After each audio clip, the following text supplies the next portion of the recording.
नमस्कार. घरातील काही अवघड किचकट कामे सोपी करायची असतील तर आपल्याकडे नवनवीन टिप्स अँड ट्रिक्स असायलाच पाहिजेत. तर अशाच महत्त्वाच्या टिप्स अँड ट्रिक्स मी तुमच्यासोबत शेअर करणार आहे. नक्कीच व्हिडिओ शेवटपर्यंत पहा. आवडल्यास मित्रपरिवारासोबत शेअर करा. इथे आपली पहिली टिप आहे शर्टसाठी. लहान मुलांचे जे शर्ट असतात किंवा मोठ्या माणसांचे देखील नवीन आपण जेव्हा शर्ट घेऊन येतो त्यावेळेस याचे जे बटन असतात ते खूप जास्त टाईट असतात आणि हे जे टाईट बटन असं आपण घालायला गेलो तर अगदी आपलं नख तुटतं किंवा नखांना खूप जास्त त्रास होतो. तर असा प्रॉब्लेम तुम्हाला जर होत असेल, याचे जे काच आहेत ते खूप जास्त टाईट जात असतील तर तुम्ही हे जे बटन आहे ते काटेपिनच्या मदतीने अशा प्रकारे खूप छान लावू शकता. तर सुरुवातीला काटेपिन घेऊन आपल्याला काचातून अशी घालून बटन जे आहे ते असं ओढून घ्यायचं आहे, जेणेकरून आपल्या ज्या बोटांना त्रास होणार होता तो देखील होत नाही. त्यासोबतच आपले हे जे बटन आहेत ते व्यवस्थित लागतात.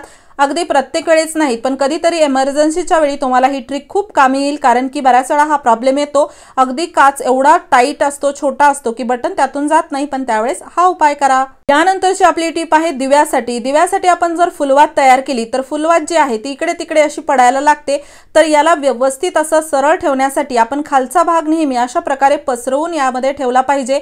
आता दुसरी टिप अशी आहे की यामध्ये जर आपण तेल टाकलं तर याचा जो वरचा भाग आहे तो तेलाने ओला होऊन खाली पडतो आणि आपण फुलवात व्यवस्थित लावू शकत नाही. यासाठी आपण जेव्हा फुलवाती तयार करतो त्यावेळेस आपल्याला थोडंसं दूध आणि त्यामध्ये हळदी कुंकू टाकून मिक्स करायचं आहे आणि त्यानंतर याच्या वरच्या भागाला असं लावायचं. थोड्या वेळानंतर हे दूध वाळलं की पूर्ण हा वरचा भाग जो आहे तो कडक होतो आणि यामध्ये आपण जेव्हा तेल टाकतो त्यावेळेस अजिबात हा वाकल्या जात नाही, म्हणजे आपली फुलवात भरपूर वेळ कमी तेलात चालते. तर पाहू शकता वाळल्यानंतर हा वरचा भाग असा व्यवस्थित टाईट होतो आणि खालचा भाग असा पसरून वात तुम्ही दिव्यामध्ये ठेवा, जेणेकरून अगदी व्यवस्थित ही सरळ उभी राहील. आता पहा, यामध्ये असं तेल टाकलं की अजिबात ही वाकडी होत नाही. नक्कीच तुमच्यासोबत हा प्रॉब्लेम होत असेल पण आजपासून होणार नाही. ट्रिक आवडली असेल तर मित्रपरिवारासोबत शेअर करा. यानंतरची आपली टिप आहे इडलीच्या बॅटरसाठी. आता थंडीमध्ये इडलीचं बॅटर अजिबात फुगत नाही. अगदी नेहमीपेक्षा आपल्याला दुप्पट वेळ याला असंच भिजत ठेवावं लागतं, तेव्हा कुठे जाऊन हे थोडंसं फुगायला लागतं. पण अगदी कमी वेळात तुम्हाला जर इडलीचं पीठ फुगवायचं असेल, छान जाळीदार इडल्या व्हाव्या असं वाटत असेल तर यामध्ये तुम्ही जेव्हा याला बारीक करून मिक्सरमधून ठेवता एखाद्या भांड्यामध्ये त्याच वेळेस आपल्याला यामध्ये मीठ टाकायचं आहे. तर या इडलीच्या बॅटरमध्ये मीठ टाकलं होतं मी आणि हे इडलीचं बॅटर खूप छान फुगलेलं आहे. खूप कमी होतं हे अगोदर, आता हे पूर्ण असं अर्ध कुकर झालेलं आहे. आता पहा, त्यानंतर जर तुमचं इडलीचं बॅटर फुगत नसेल तर अजून एक उपाय आपल्याला करायचा आहे. इथे तुम्ही याचं झाकण लावून व्यवस्थित याला असं ठेवा. त्यानंतर घरातील एखादा जाड कपडा आपल्याला घ्यायचा आहे आणि एखादा जसं टॉवेल म्हणा ते देखील स्वच्छ तुम्ही घेऊ शकता आणि तो जाड कपडा यावरती असा ठेवून आपल्याला हे असं व्यवस्थित ठेवायचं आहे अगदी रात्रभरासाठी. सकाळी तुम्ही पाहताल आपलं जे इडलीचं बॅटर आहे ते अगदी जाळीदार छान फुगतं कमी वेळामध्ये. आणि त्यानंतरची आपली टिप आहे अशा प्रकारच्या साली असलेल्या डाळीसाठी. ही आहे उडदाची डाळ. जसं मुगाची डाळ असेल त्याच्या जर साली तुम्हाला काढायच्या असतील तर यासाठी आपल्याला इथे थोडंसं तेल टाकायचं आहे. अगदी 1 ते 2 थेंब टाका आणि हे व्यवस्थित डाळीवरती चिटकून आपल्याला घ्यायचं आहे. तर छान तेल लावून आपण ही जी डाळ आहे ती डब्यामध्ये देखील भरून ठेवू शकतो. भरपूर दिवस डाळ अशीच छान राहते, अजिबात यामध्ये किडा लागत नाही किंवा जाळी पडत नाही. त्यानंतर तुम्हाला जर याचं साल काढायची असेल तर यानंतर आपण यामध्ये पाणी टाकणार आहोत. तर साधारण 1 ते 1.5 ग्लास मी पाणी टाकलेलं आहे. पाणी टाकल्यानंतर खूप कमी वेळात ही डाळ फुगते आणि याच्या ज्या साली आहेत त्या अगदी बाजूला होतात. तर हाताने फक्त याला थोडंसं असं चोळून घ्या आणि नंतर पाण्यामध्ये थोडं जास्त पाण्यामध्ये याला टाकून तुम्ही जर याला थोडंसं वाकडं केलं, एखाद्या गाडीमध्ये घेतलं तर याच्या पूर्ण साली ज्या आहेत त्या अगदी बाजूला निघालेल्या असतील. तेल लावल्यामुळे हेच काम खूप सोपं होतं. जसं आता इडलीसाठी आपल्याला साली नसलेली डाळ हवी असते तर त्यासाठी हा उपाय नक्की तुम्हाला कामी येईल. बऱ्याच वेळा गावाकडून ज्या डाळी येतात त्यावरती असं साल असते, ती काढण्यासाठी तुम्हाला ही ट्रिक. तर याच प्रोसेसने मी पूर्ण डाळीवरची जे साल आहे ती काढणार आहे. आणि हो, तुम्ही हा व्हिडिओ कोणत्या गावातून किंवा शहरातून पाहत आहात ते मला कॉमेंट बॉक्समध्ये नक्की सांगा, जेणेकरून माझा व्हिडिओ कुठे कुठे पोहोचला मला ते कळेल. यानंतरची आपली टिप आहे वाटाण्याच्या शेंगांसाठी. वाटाण्याच्या शेंगा सोलायच्या 3 नवीन पद्धती आपण वेगवेगळ्या पाहणार आहोत. खूपच सोप्या पद्धती आहेत. तर इथे पहा, आता वाटाणा जसं खूप स्वस्त होतो त्यावेळेस आपण अगदी किलो 2 किलो घेऊन येतो भाजीसाठी किंवा असं खायला देखील खूप जास्त वाटाणा आवडतो. तर त्यावेळेस तुम्हाला याला सोलायला जास्त वेळ जाऊ नये किंवा जास्त मेहनत लागू नये यासाठी हा उपाय करा. तर इथे मी थोडंसं कोमट पाणी करून घेतलेलं आहे एका भांड्यामध्ये आणि कोमट पाण्यामध्ये आपल्याला या शेंगा अशा टाकायच्या आहेत. साधारण फक्त 2 ते 1 मिनिट याला आपण असंच ठेवणार आहोत. कोमट पाण्यामध्ये याच्या ज्या शेंगा आहेत त्याचा वरचा भाग छान मऊ होतो आणि त्यानंतर आपण पुढची प्रोसेस करणार आहोत. तर इथे शेंगा मी अशा बाहेर काढून घेतलेल्या आहेत. आणि हो, चॅनलवरती नवीन असाल तर नक्की चॅनलला सबस्क्राइब करा. असेच उपयोगी व्हिडिओज मी तुमच्यासाठी घेऊन येत राहते.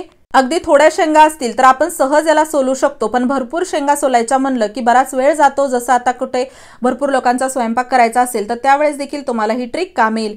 त्यानंतर इथे आपल्याला लागणार आहे ग्लास किंवा चमचा। यापैकी तुम्हाला जी वस्तू वापरायची आहे ती तुम्ही वापरू शकता। सुरुवातीला आपण चमचा कसा वापरू शकतो ते पाहूया। तर इथे पहा, आता या शेंगावरचा भाग छान मऊ झाल्यामुळे त्यामधील जे दाणे आहेत ते अगदी यामध्ये सहज बाहेर निघतात। फक्त चमच्याने असं यावरती दाबायचं। एक लक्षात ठेवा, इथे जे शेंगा आहेत त्या तुम्हाला चांगल्या फ्रेश बघून घ्यायच्या आहेत, ज्या की किडलेल्या नसाव्यात। वरून ज्या शेंगा थोड्याफार वाकड्या तिकडे असतात त्या खराब असतात, तर छान अशा दाणेदार शेंगा घ्या जेणेकरून किडे त्यामध्ये नसतील आणि व्यवस्थित आपण याला असं सोलू शकतो। त्यानंतर तुम्हाला जर अशा मीडियम तुमच्या शेंगा असतील त्याला सोलायचं असेल तर ते देखील मी तुम्हाला दाखवणार आहे।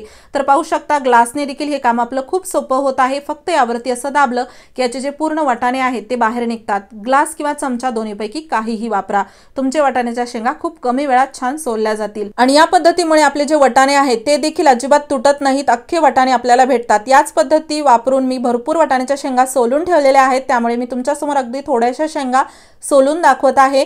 तर इथे पहा, आता दुसरी जी पद्धत आपली आहे ती अशी आहे। आता बऱ्याच वेळा काय होतं, लहान मोठ्या आकाराच्या वाटाण्याच्या शेंगा भेटतात, सोबतच काही एखाद्या खराब देखील असतात। काही शेंगामध्ये किडे असतात किंवा आळ्या असतात। तर अशा ज्या शेंगा आहेत त्या कशा सोलायच्या ते आपण पाहूयात। तर इथे आपल्याला थोडंसं कोमट पाणी करून या ज्या शेंगा आहेत त्या थोड्याशा कोमट पाण्यामध्ये अशा प्रकारे टाकून ठेवायच्या आहेत आणि 2 मिनिटांनंतर या शेंगा अशा बाजूला काढा। त्यानंतर इथे आपल्याला घ्यायचा आहे एखादा कपडा, कोणताही स्वच्छ कपडा घ्या आणि कपड्यामध्ये आपण टाकणार आहोत या शेंगा। तर अगदी स्वच्छ कपडा घेऊन असं आपण पसरून घेतलेला आहे आणि पातळ आपल्याला कपडा घ्यायचा आहे। तर यावरती आपण टाकणार आहोत शेंगा।